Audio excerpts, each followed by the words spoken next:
Hello, I'm Lindley Good and welcome to Insurance Innovators live discussion, optimizing the claims process in a digital-first world, hosted in association with Smart Communications and Salesforce. Great to have you with us today. Now, claims has always been called the shop window of insurance, hasn't it? It can make or break the relationship with the customer. In someone's hour of need, insurers have the potential to show urgency, empathy, proactiveness.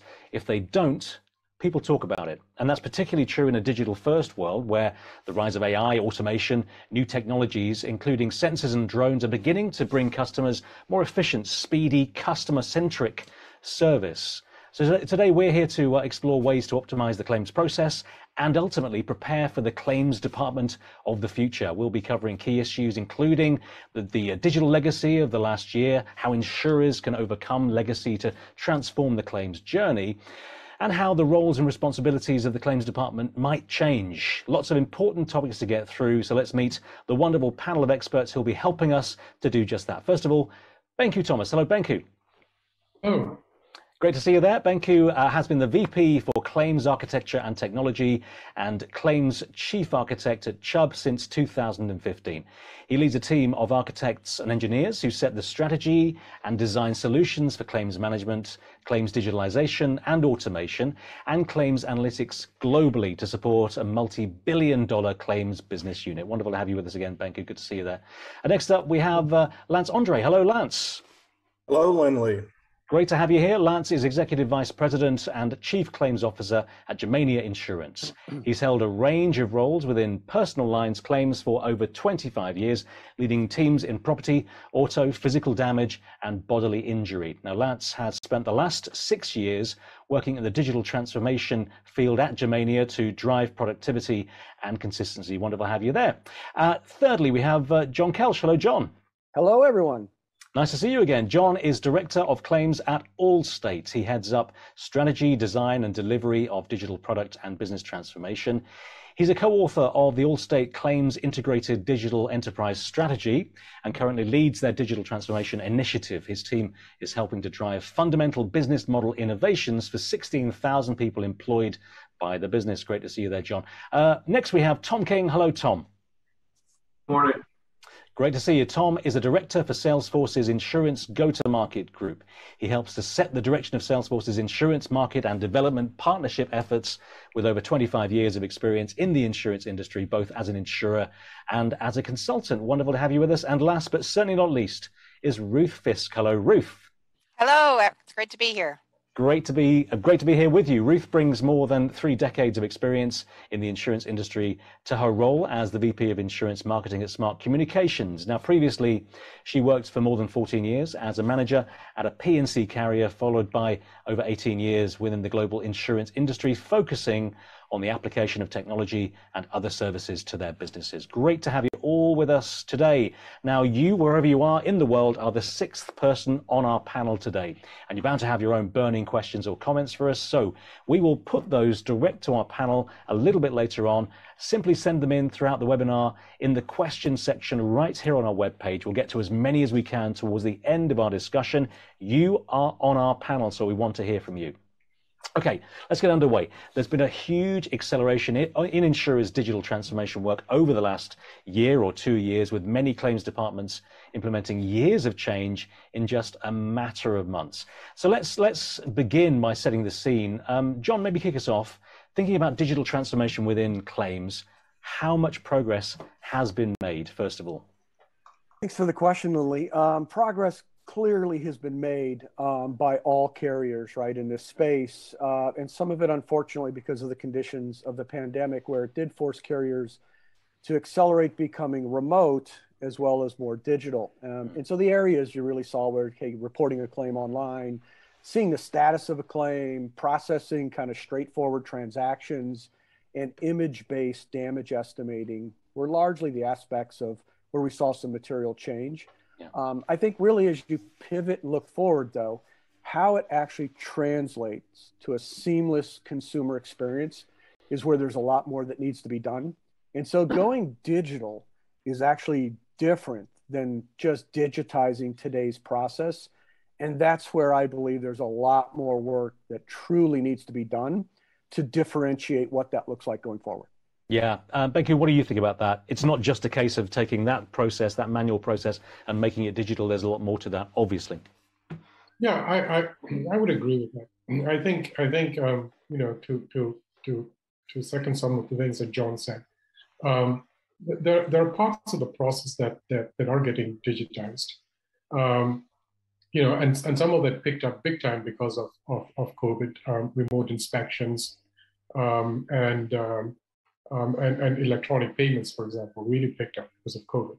Mm. But there are other areas, there are other parts of the claims process that still require digitization that we are still a long ways away from, because it requires probably sophisticated machine learning technology to get up to the degree of automation digitization we require. And I think there is another step that makes it difficult. Um, a traditional claims process has very much been engineered around a human workflow. It's basically a human knowledge worker, shepherding something through its life cycle. It's my personal opinion that if we want to get to a true digital experience, we actually need to rethink that process and maybe do some process re-engineering in order to make it digitally enabled. Yeah, yeah. Briefly, John, that sounds like predictive nonlinear. It's not just cause and response. It's actually now this is what we'll talk about today, is how far you can go in order to work in advance of a problem and work with and claims departments being able to be predictive of that. Yeah, I would say is in order to accomplish it, it can't just be your tech stack. It's got to be your process, and it actually has to be your operating model. And I think that's exactly what you're getting at. Yeah. If you don't change all three of those things with some degree of balance, the ability to truly create a different experience and leverage these things and move the way claims competes, which is a workflow to subject matter experts, is going to reach a glass ceiling very, very quickly. Mm. Tom, what about customer expectations? You know, we all know that customers, including ourselves, have gone online more. We are behaving differently in terms of how we interact with our service providers. But have expectations really skyrocketed, do you think? Oh, absolutely. And it's not necessarily because what the competition is doing in the insurance space. A lot of those expectations are coming from services and channels that customers are expecting or getting from other industries, from the entertainment industry, from aviation, from the banks, et cetera. If I can do everything else online with every other industry, why can't I do that with insurance? And the other is generational.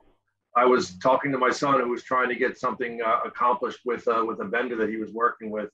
I said, why don't you just give them a call? And he said, Dad, I'd rather tear off my arm than pick up a phone and talk to somebody. So the expectations are coming from a bunch of different directions, and it's all coming to roost in the insurance space. And this is going to affect both the personal lines and the commercial lines, the group lines, as well as individual, because regardless of whether you're working in a group or commercial space, your personal expectations are going to come in and filter how you expect to be serviced on the job as opposed to in your personal life. Yeah, at least with your son, you've been able to start working on that predictive model. You can tell that if he does that with his arm, it's going to be really quite painful, not very good for personal injury. Lance, what do you think? Not only how have our expectations really changed, but also how have carriers dealt with it so far, do you think?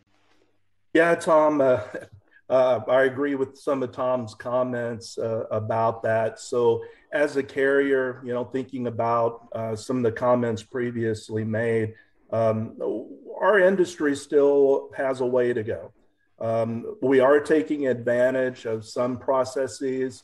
The challenge is we think insurance, which basically means we're conservative and it's tough to let loose of the strings because you don't know what the outcome is. And the bottom line is, if we use an example of adjusting claims, for example, and using photographs, 10 years ago, that would have been taboo in the insurance industry because of expected leakage, for example.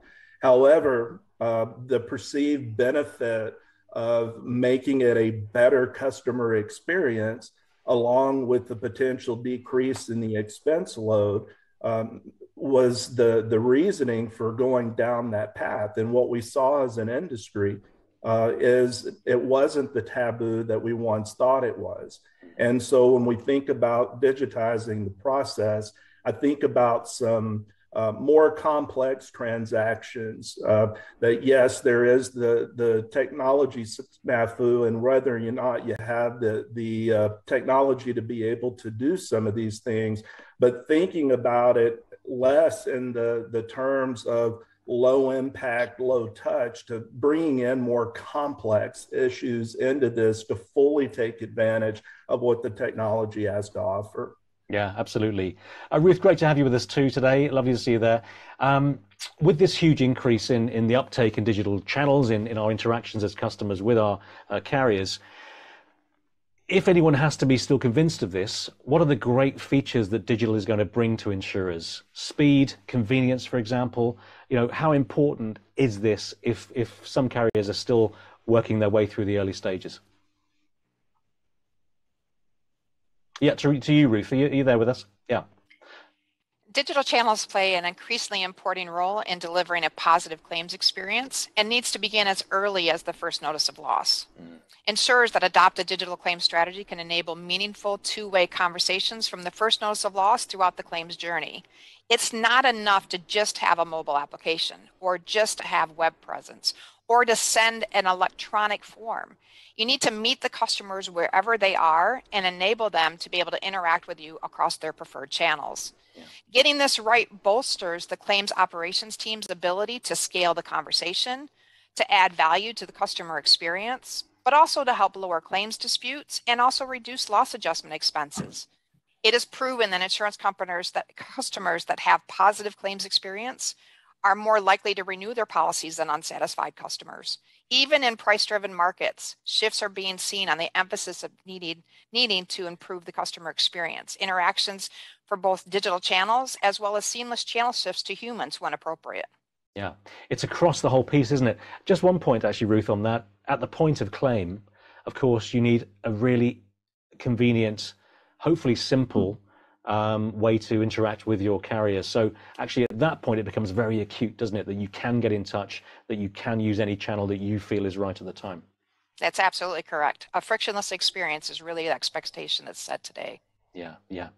Benku, back to you. What are the biggest challenges, do you think, in terms of communication, to offer really timely communication, really complete as we want communication to customers?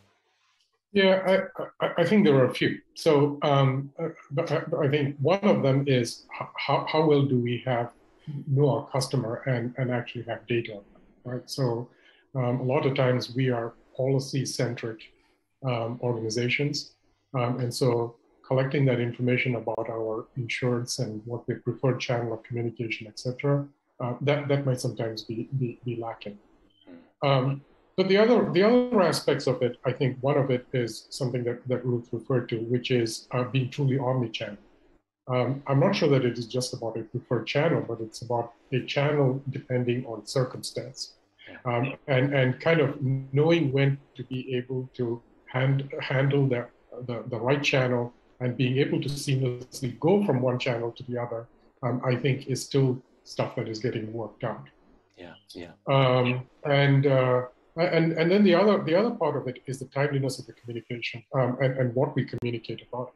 I feel that from what I've observed, a lot of the communication we are driving today that is digitized is where we are requesting information, or we are sending out a communication because it's required for compliance reasons, but not kind of the type of notification I get from my bank app on my phone that says that gives me active notification about what's happening to my claim at each point. I think that there's still a gap there. Yeah, John, complete communication, but not too intrusive, and not repeating yourself. Those things are very important. If you're going to get the data from clients, from customers, and really work with them in terms of the claim, you need really precise, crisp information, don't you? But it has to be complete. Yeah, Benku had it right? I mean, the communication today are what claim departments want consumers to know, not necessarily what consumers really need to know in their own format. And so we end up just automating, if you will, communications to consumers because we have to, or we feel like we need to. And I do think, right, you move from a structured field approach to asking and answering questions to a much unstructured approach and being able to derive through your technology and your data sophistication capabilities what a consumer's saying and how to put it in the right context for handling and communication purposes, and really actually putting them far more in control and having much more access to the information versus the structure in the internal view that we externalize to the consumer themselves. Yeah. And Ruth, you talked about sentiment. Sentiment is absolutely crucial, again, at point of claim, but also, as you mentioned, when they come to renew. So understanding not only what they're saying, but how they're saying it, that must be very important, increasingly important, and particularly capturable as data is more complete. Absolutely. Yeah. Lance, as we look at the new normal, and I haven't used that phrase in quite some time, but post-pandemic, and hopefully we're coming towards that area now, will customers want more or less human interaction? Where do you think the humans come into the chain? Yeah, so that's a really good question. And Benku made a few points, is really knowing your customer and understanding which customers will still require that personal touch versus those that may be just fine moving forward. And that's part of the omnichannel approach and getting that information in a reliable format up front. However, what I will say is I think a higher percentage of the public is becoming more and more comfortable with adopting different tools and methods of doing business with the companies that they're doing business with as a result of COVID. And I think there's really two things driving that. One is most of us are employed and work for a company. And through COVID, we saw technology advancements happen and take shape much faster because of the challenges around COVID. So many of us have adopted that in our business lives, but then it converts over to personal as well.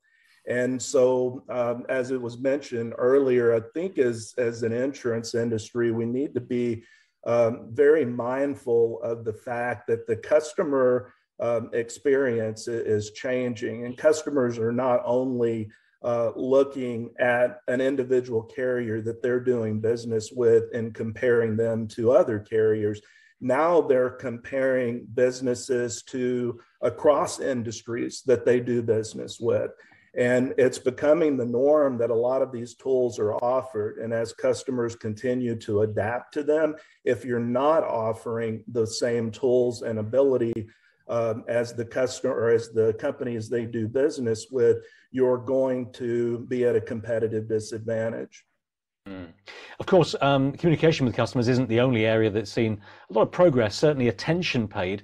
The rise of remote assessment obviously gives claims departments the opportunity to work more efficiently, to have better, maybe more complete data. So, Tom, what do you think about remote assessment? Is it here to stay? Where are we going with remote assessment, do you think? Once the genie's out of the bottle, it's almost impossible to put the genie back in. And I think that insurers are finding a lot of value from remote assessment, and it's speeding up not only the ability to adjust a claim, but to get funds to the client right away. So I think that remote assessment is just going to go up. Yeah. And the tools are getting better, everything from being able to review photographs with AI, to be able to use drone to go over wide areas, to do CAT assessments immediately. So that's not going to go away. Yeah. And I think it's going to change actually the fundamental insurance product in some cases, where you have remote sensors or connected devices, especially for things like mechanical breakdown and boiler and machinery and other types of products that cover property that can be monitored. It might become part of the policy conditions that the clients make remote assessment part of the way that they maintain their devices if they want to keep insurance in place on items and to have better rates. So none of this is going to go away. As a matter of fact, I think it's just going to influence the way that insurance is underwritten and purchased in the future. Yeah, and with products, for instance, embedded insurance, I mean, actually, to have a direct line to the measurement of what's happening with that particular area, maybe it's your house, maybe it's a utility pipeline, whatever it might be, then that can be related directly to the predictive element of what's happening with claims. So that's fundamentally important as well. What about the role of the claims manager, John? Will the roles and responsibilities change over time, do you feel? Yeah, I actually think they changed as soon as carriers had to move people into their home-based and working. For many carriers that wasn't the protocol, and now it is. And so I think when you think of claim manager, I'm thinking about those inside, if you will, roles that are very consumer-facing in terms of interaction, and how that really changed for them, where you could passively and actively observe how claim professionals were operating. It now turns into active and deliberate and scheduled. And so that does require a different tool set. And it also requires, if you will, the ability to take some of the capabilities that we just talked about, like remote assessment, photo-based estimating, video-based estimating, voice calls that get transcribed, and running those back to the file, not for QA purposes, but almost as like evidence preservation. And the reason I say that is because when you start to set up a set of tools for claim managers that opt out of systems where you're processing claims to systems where I do oversight and QA, it becomes disconnected and it becomes much more difficult for the claim manager. So that very much, I believe, has to be where carriers pivot to in a hurry in order for the claim management role to really be seamless in driving performance, both at the internal end user as well as the external consumer user. And then the other one that's not part of this discussion, but is front and center, is how do you attract and retain that talent that is going to be working largely remotely? That's a topic in and of itself, but it is clearly squarely in front of the claim manager. And Tom, back to you for a second on those 2 points, really, the talent and also the way you're handling this information and the role that your claims managers, your claims team will have in the future. What are your feelings? Do claims managers now have to be much more, will they deal with the more complex cases? Will they be more human so that they can deal with customers closely on those complex cases? And do you need a different type of talent? What do you think, Tom? Well, I think that a lot of insurers are investing in their talent overall, and they're investing in the systems to support that talent. Not every claim adjuster, not every claim manager is created equal. So what can you embed in the system, either from like a next best action or tools to help them manage their workload? I don't think that we're ever going to see people disappear from the claims process, but what we want to be able to do is help them focus on the client by not having to jump from system to system, by being able to provide tools to give them insight into what's happening, give them next best actions, and be able to help them with the empathy. Because when we show the client empathy, that dramatically improves the claim outcome. Absolutely. Empathy, the empathy manager is almost has always been part of that job, but it's going to be increasingly important, isn't it? So we've talked about the rise of digital channels and the impact that remote assessment could have. Now let's unpick the potential impact of digital a little bit more, thinking about the whole claims journey from first notice of loss to settlement and how you can really deliver that personalized and empathetic service that customers want. Ruth, kick us off. Let's start with first notice of loss. There's a lot of data to be gathered in the process. How can investing in digital make that process less clunky, smoother for customers? What we're seeing is a significant opportunity for insurers to seamlessly collect first notice of loss information. And they do that by transforming traditional FNOL static forms-based processes that they've typically used in the past and transform them into intelligent conversational user experiences. That will help them to reduce abandonment rates, and it will also improve data quality and accuracy. By providing that interactive experience for claimants, both from their preferred channel, whether that be mobile or web, and it often gives them, a satisfaction in being able to interact real time to get their questions answered, right? It gives them an easy method to submit initial claims information wherever they are, whenever the inevitable strikes. This experience should also be hyper-personalized by providing pre-populated data surrounding policy and demographics, using reflexive type questioning, which will lead to fewer but more relevant questions that significantly reduce the claim time and effort, and also to be able to provide that positive first step towards the customer experience. Great. So you think it's important to aim towards that interaction because the customers will want that interaction. They will want information from you. I wonder from the carrier's point of view as well, whether that's very valuable as well because you're also gathering good data directly from the customer. So I suppose that it's a two-way street, that one, isn't it? Yeah, I think it's really important that it's real-time, two-way interacted conversation that you incur, because I just filed my first claims in the first time in the last 15 years. And so I was expecting a very digital interactive experience, but what I got from the mobile application was a one-way analog experience. And so I think insurers really have to think about what's happening real time and how to engage with that customer and provide them what they need at the most sensitive time. It's very dramatic to be in a claims situation. And so providing empathy, but also being available and accessible is key to the strategy. I wonder whether everybody on our panel today are the worst type of customers because you know exactly how it works. So you can push as far as it'll go.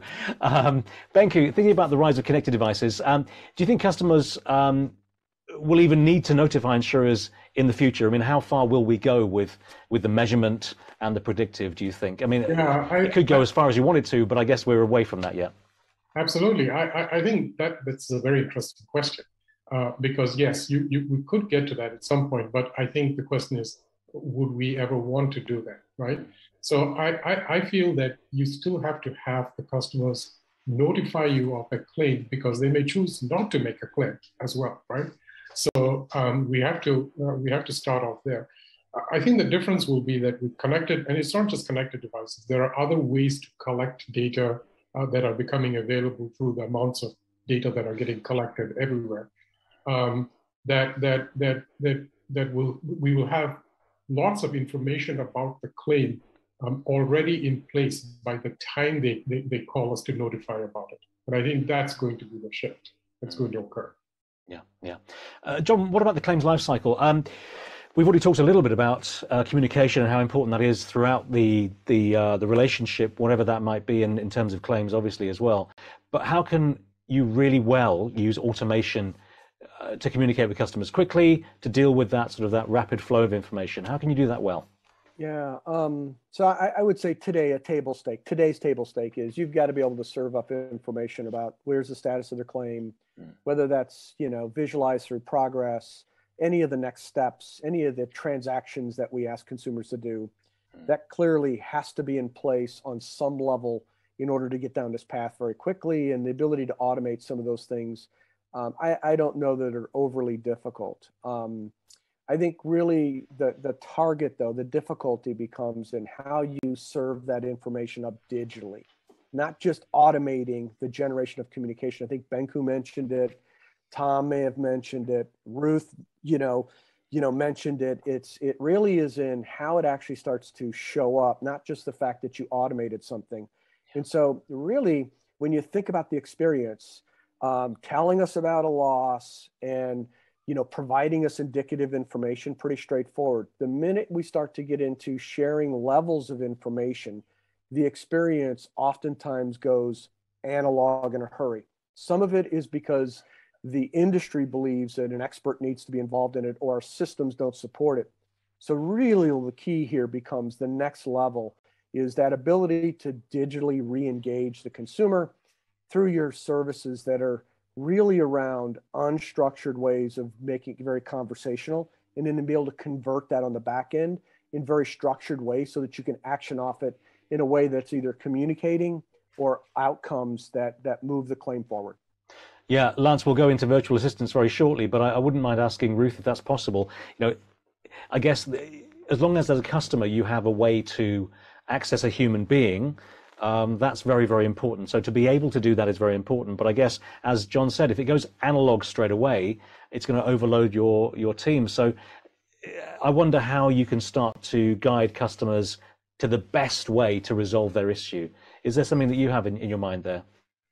Well, it's a fine line, right? As we use digital first strategies, we really focused on, automation and elements of straight through processing, but you can't take the human element out of that. You've got to be able to leverage artificial intelligence, for example, and natural language processing that will monitor the conversation and to make sure that there's a channel shift appropriate when necessary to get to a human and make that a very seamless experience so that you don't even realize that maybe you start off talking with a chat bot, but it automatically transitions to a human who is doing real-time two-way conversational texting with you and or is picked up the phone and actually called you because a conversation in real time is more appropriate. So I think it's a fine line, as I stated again, to make sure that the process is conversational, that you're using the technology to keep the automation in play, but that you're constantly monitoring the situation so that you can provide the best customer experience possible. Yeah, really good advice. And Lance, let's talk about virtual assistants. Let's talk about chatbots for a minute. How can you draw up the strategy, draw up the plan where they do support humans in the right way at the right time? I mean, I guess it's different for every organization, every carrier, but there will be certain things that you can put in place or ways of thinking you can put in place to make sure you have the right structure, the right journey for the customer. How do you start to paint that picture?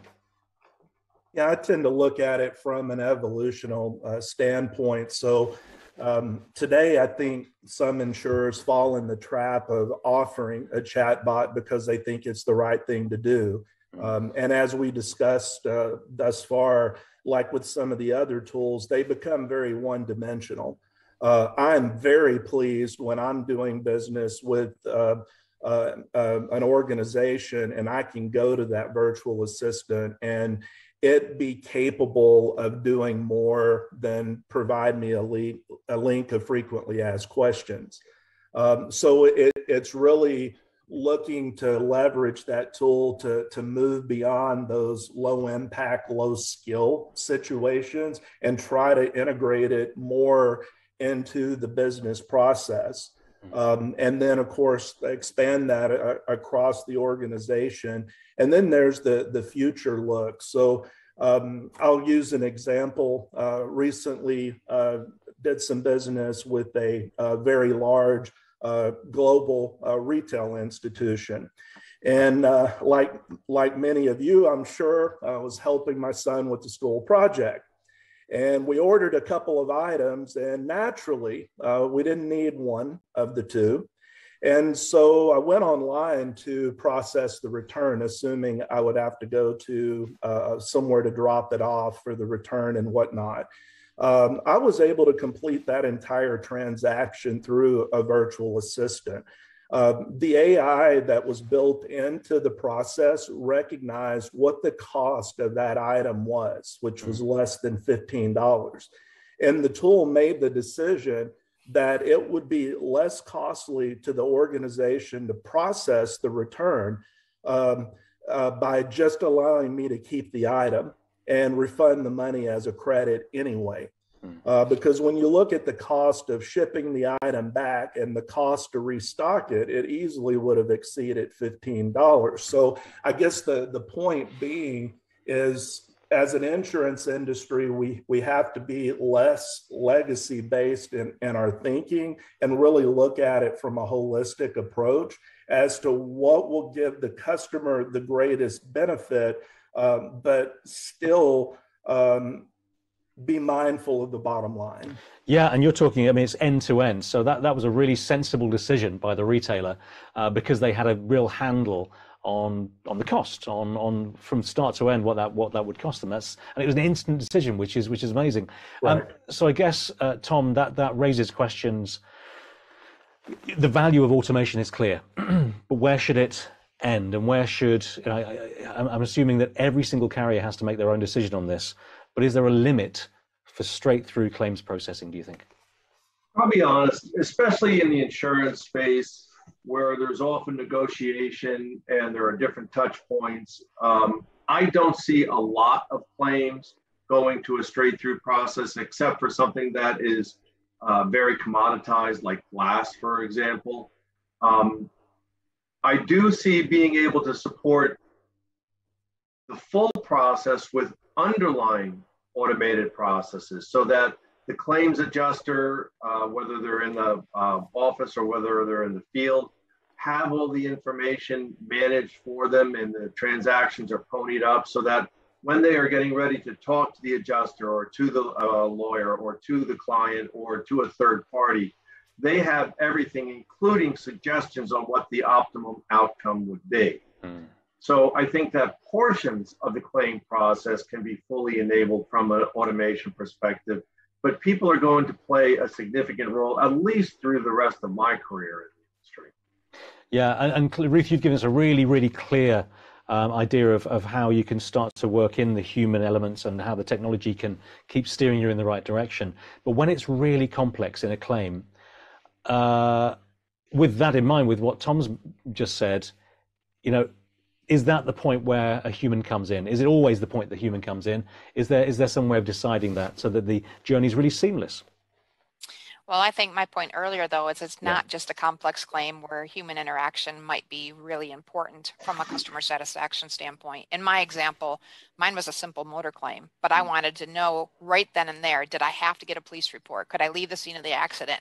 And I couldn't get any real-time response. When it becomes to more complex claims, obviously I'm going to need more detail and more interaction. I want to be able to have my agent or my advisor still available so that they can guide me through the process. I might want to even have more proactive interaction from my insurance company so that I know what to do in the event that a claim occurs prior to it happening, and how I can contact and where can I pose my questions and all of the aspects that I'm using. But certainly leveraging today's technologies is a step forward in being able to make sure that I can keep some level of automation where I need to help reduce costs and to help keep us efficient, but really being able to transition to whatever channel shift that I need, right? Whether I'm not able to reach you during one channel, or if you have a communication on another, being able to get to the person or the question responded to in a quickly, timely manner. Yeah, absolutely. Benku, we've talked about remote assessment. I'm sure there are many technologies. Let's do what Lance and his son did. Let's go out shopping. Which technologies do you favor at the moment? Which things are exciting you at the moment? So I think other than remote assessment, some of the technologies, obviously there is a lot of advanced work going on in natural language processing. And I think for some of the communications that we're talking about, to make it appear that there's kind of a more fluidity in the communication, that element of NLP, or natural language processing, is really intended. And that's an area where I think at least some carriers are investing a lot of money at the moment. There are other areas. We have really taken bits of our claims processing and tried to digitize it. And in some cases, it's not overly sophisticated technology sometimes that allows it to be automated. It could be RPA, it could be use of a rules engine. There are ways to drive that automation as well. And I think just kind of going back to the previous topic for a moment on straight-through processing, right, and how this fits, I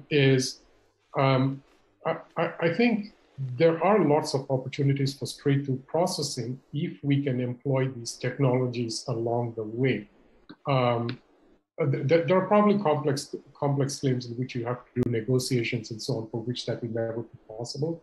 But I think there's a big proportion of claims on which that is possible. But I also want to emphasize that there is a difference between straight-through processing and a no-touch claim or a low-touch claim, right? Yeah. So I think some of these technologies that we're talking about may be more able to achieve that than a straight-through process, which is going to settlement in a single shot.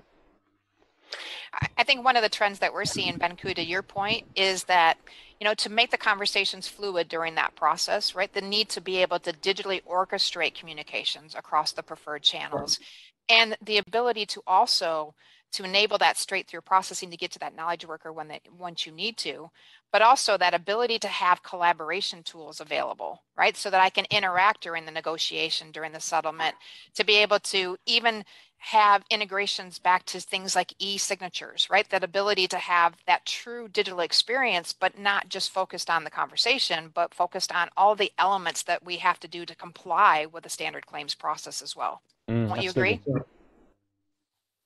Benku, do you agree with that? I would agree. I would agree. I think certainly the ability to get to someone quickly has to be considered. So there has to be a digital process in which to your example, if you want to ask a question, there has to be a way to either through an intelligent bot or something for that to drop out of that digital process and to involve a human at that point for some sort of unexpected or complex question. Yeah. And then to get back onto the digital process, right? So that's, I think, one of the things that we need to go for. The other thing is really that excites me is really the availability of data. There's lots and lots of data becoming available in addition to connected devices that tell us a lot about a claim that we can deduce just from the availability of data as well. Yeah, we'll talk more about skills and the interface between the tech that we're talking about and also the people within the business at some point as well. Hopefully we'll have time for that. But let's move on. Just a reminder that we want to hear from you. You'll be driving the last 10 to 15 minutes of our conversation today. So send in your questions as soon as you have one. We've had some great questions already. I can see them in front of me, and we'll look at these in just under 10 minutes time. So send them in here on the webpage just next to the video screen. Okay, we've talked about new tech from IoT, sensors, drones, automation, AI, and more. They can all revolutionize the claims journey, but will we get to a point where claims can be prevented entirely? Ruth, I wonder, it's an interesting one, isn't it? I wonder whether we'll ever see a predict and prevent model really taking over. What do you think, Ruth?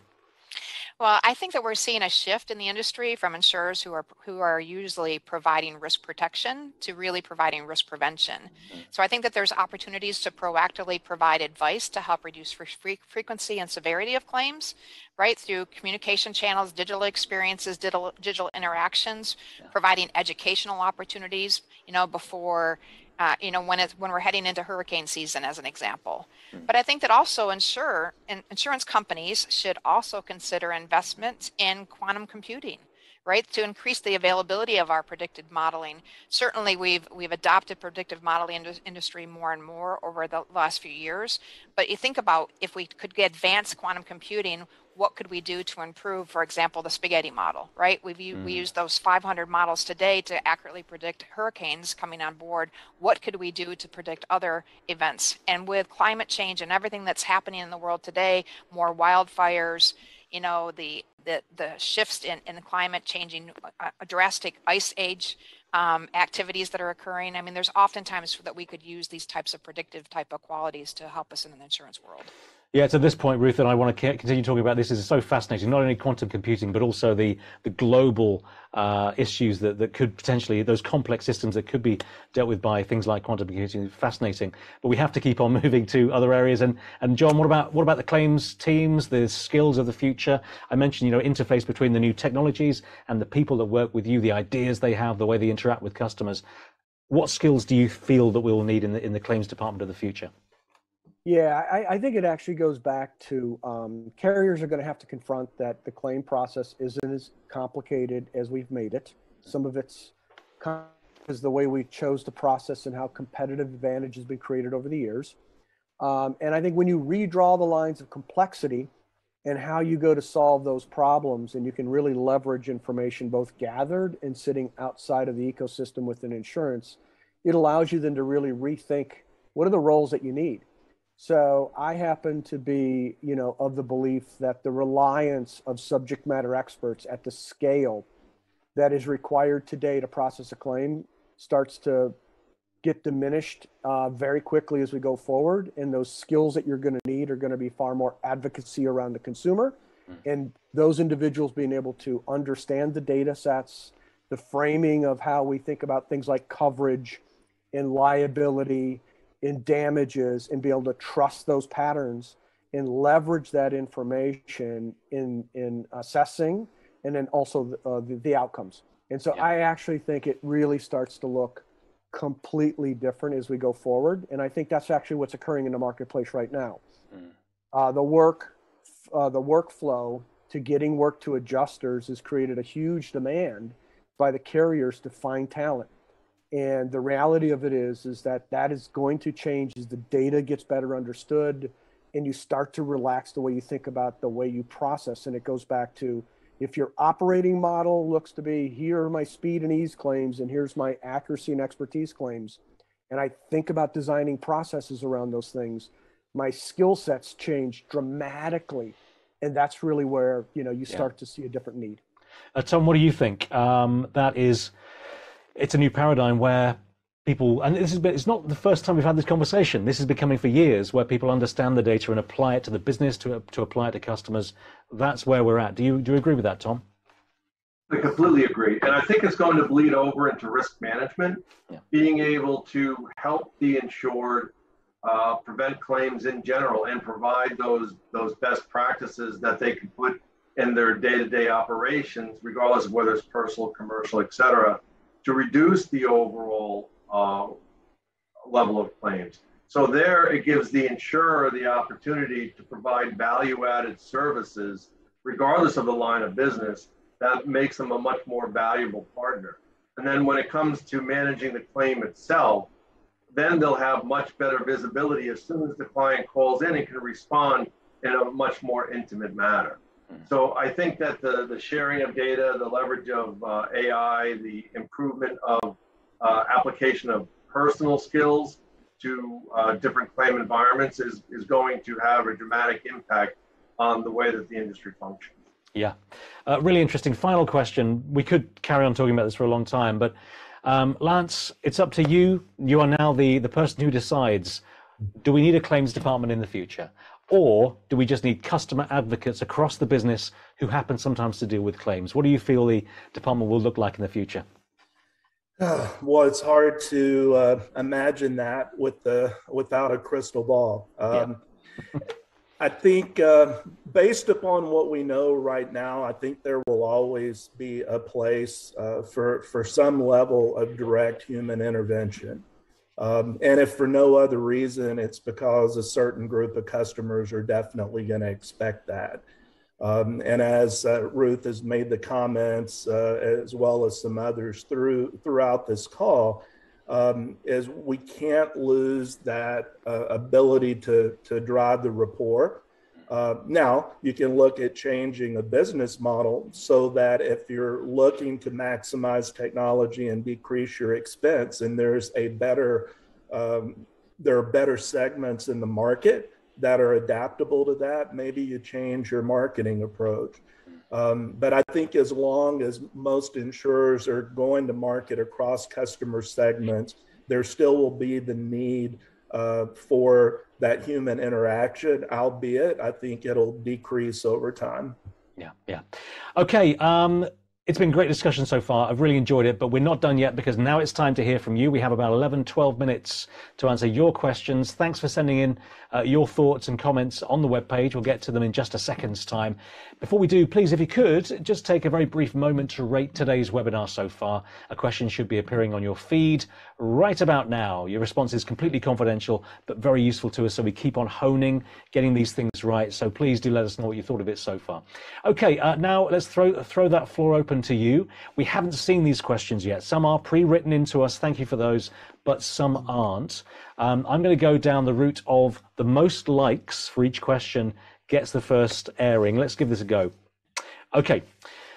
With 8 likes, how do you balance or overcome the challenge of human intuition in capturing key bits of data at first notice of loss stage compared to a structured digital first notice of loss process? So, the role of human intuition.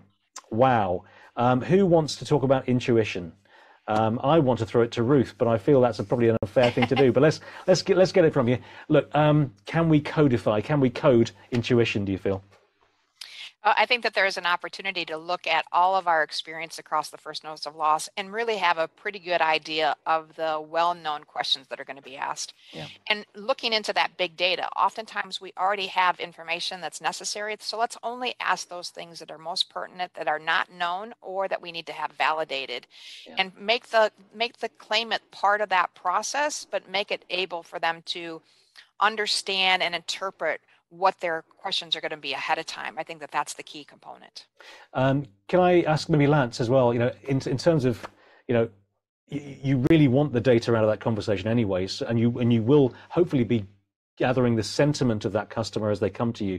So I suppose in some ways, it's only at the point where they have to break that conversation from the automated bit into the human, where the human intuition is needed. Otherwise, there is a lot of process, there's a lot of automation that can be done. Yeah, I think, it's a really good question. And the intuition, I think, is twofold. Part of it is building rapport with the customer. The other part of it is the technical eye in which an adjuster would look at a claim for example, fraud potential. But when we look at the tools in the marketplace, Benku commented on this a lot. The industry could still really benefit from taking a look at the unstructured data and the linguistics part of the equation to detect when that human intervention is necessary. The tools have come a long way in a short period of time. Some of the demos that I've seen recently, it's just, it sort of blows your mind at the power of those. I look at it as, the 80-20 rule, in that a lot of those things could be picked up by the automation. You may miss out on some of it, but what is the greater good and benefit to the company at the end of the day? Yeah. Is it creating more efficiency that all customers can benefit from, versus slowing down the process to a small group because of that need to have personal intervention? Absolutely. Yeah, really good points. Let's keep going. We've got lots of questions, so little time. With 6 likes, how can digital tools be used in the claims process to help build trust in insurers, which is traditionally not very strong? So digital tools and trust. Can I throw that over to John? Would you mind talking about trust and digital tools and the relationship between the two? There is no perfect way of answering this question, but I guess you can guide towards. Yeah, so I think trust is vitally important to any consumer wanting to take the next steps with the carrier, not having that subject matter expert that's actually explaining it. So I do think, right, it really turns into they'll be able to confirm information that they've provided us digitally with their tools, the ability to edit that information, and then that ability then to ensure that that consumer knows that we got it, become almost a little bit of a framework that have to be embedded in how you think about interacting digitally with the consumer. Because when you do that, you give them the ability to share, the ability to edit, and then an ability to confirm what they actually told you, so that when you rely on it, they actually know that you're relying on what they actually gave you. And I think that becomes almost bedrock in terms of how you engage with the consumer, so that they actually trust where the interaction and the transaction is going. Absolutely. That interactivity is very important as well. So again, the human element is important in that way. Another question, let's try this one. Benku, maybe I can throw this to you. We'll see how we get on with it. I can't promise that we can answer every single question, but we'll give this a go. If other industries have figured out how to deliver a consistent experience across all channels, why has the insurance industry been slow to adopt these strategies? Why is insurance a little bit behind, Benku? Do you mind giving us your thoughts on that, even if they're personal? Well, I think the insurance industry as a whole tends to be very conservative. So they are late adopters of technology, by and large. I think that's one part of it. But the other part of it, I think, in order to get into a true omnichannel experience, is that the insurance process, and especially the claim process, is a complex one. And so it's not a simple. If you look at some things, for example, in in consumer banking, it is a much more straightforward interaction compared to the complexity and the life cycle of what you have to go through with the claim. So I think that there are challenges simply adopting it there as well, and making it meaningful. Tom, can I throw that one to you as well? You know, taking lessons from other industries is fundamentally important to making this right. I think you referred to that already in our session today. You know, so if insurers haven't already, well, now is definitely the time, isn't it? Absolutely. And a couple of the problems that insurers are facing is, first of all, the industry is littered with legacy COBOL systems and other older technology that's very hard to connect to a digital experience. So we're wrestling with that. Often, a lot of insurers tend to go through a multi-channel experience, which means that processes can't be moved from one channel to the other seamlessly, and often the experiences are much different. So that's something that a lot of insurers are wrestling with also. And then finally, a lot of our processes are internally focused. We're not really looking at what the insured or the claimant needs. We're looking at what do we need to be able to process that claim. And I think that viewpoint has to change, where it needs to be externally focused on the needs of the client or the claimant, as opposed to what we specifically need just to process a transaction. If I could just build on what Tom said, I think we throw complexity out there and we all go to regulatory complexity. I don't think that the industry is really good at understanding what are the complexities that they brought on themselves because of the way they choose to do business, and how much of that complexity sits externally that are truly regulatory in nature that you have to actually deal with. And I think until you confront that, it's going to be really difficult to make the case to change the way you do business in order to be able to really make your processes work in this day and age, and leverage and fully leverage these technologies and the new data as it comes online so that you can do business differently. Yeah. Very well said, John. Really, yes, exactly. Very well said. And we have time for perhaps one or two more. Let's see how quickly we can do these. Some great questions in here. Thanks very much for sending your questions today. How do you incentivize claims reps to utilize and promote the digital tools available as part of the claims process? So how do you get people to use the tools available to them when they understand them? I'm going to throw it briefly to Lance, if you don't mind. Just quick and simple, if you could. You know, how do you get people to use the technologies and hopefully enjoy and make best use of the technologies?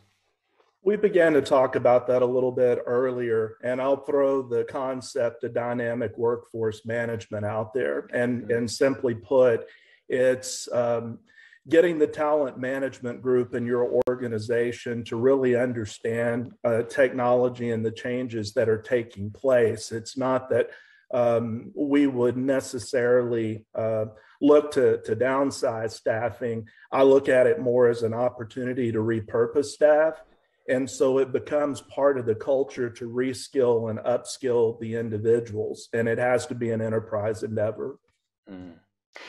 Let's try one more answer, one more question, if you don't mind. Has fraud been mentioned? Does the panel believe digitized claims process can overcome fraud better than human intervention? Now, hands up, if you wouldn't mind, who believes that digitized claims process maybe already can overcome the human intervention? Any hands up? No hands up for that? Yeah. Oh, now Tom, why is that? Yeah. So John says yes. Tom, tell us why you're not sure. I think that fraud, the great thing about fraud detection is to make sure that it's at least at a uniform basis. We were talking about the adjuster experience and intuition. Right now, most insurers rely predominantly on the claim adjuster, the first notice of loss clerk, to be able to sniff out fraud. And are they going to do that if they're overworked or they're not meeting their criteria, or if they've got 100 calls coming in? All of a sudden, checking for fraud kind of goes down in the pile. Or they might be new and they might not know what to look like. If you have at least some fraud detection in there, it sets a baseline for checking what the most common causes of fraud are. And as best practices are brought into play, as data torture goes on and you can pull more information out of it, I think that identifying fraud is going to go up. But a lot of it's also soft fraud, which is also going to be incredibly hard to prove. So yes, I think there's going to be improvement. I think there should be a lot more consistency in it. But is it going to be the panacea for all fraud? No. Okay, well, I'm afraid that is all we have time for. I do hope you've enjoyed the last hour, that you've found the insights and the tips from our panel useful. The feedback form is just beneath us, I'm told, on our screen. But thanks for sending in your questions, and sorry we couldn't get to them all. If you do have a minute before you do leave us, please do have a little look beneath us for that poll, and let us know what you thought of our session today to give us your wider feedback. We really value your opinion.